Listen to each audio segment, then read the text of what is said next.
bal haddaba waxaan gelayaa maansadii siinley anigoo ku bilaabaya labadii heesood ee marka horeba sababtu ay ka dhalatay.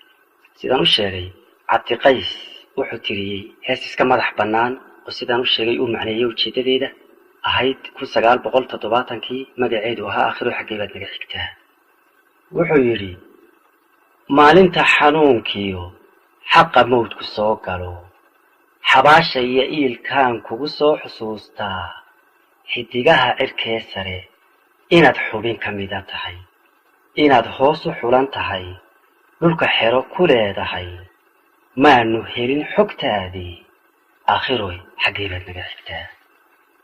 in la xaabinayo adduunyadu xayiran tahay oon xawd la reebayn waa xarafka eebe inaad xuural cayniyo janno iyo xaree tahay marna xulada naariyo xanuun iyo dhibuun tahay xajiyay ku maqallee aakhiroy xaggee baad naga xigtaa.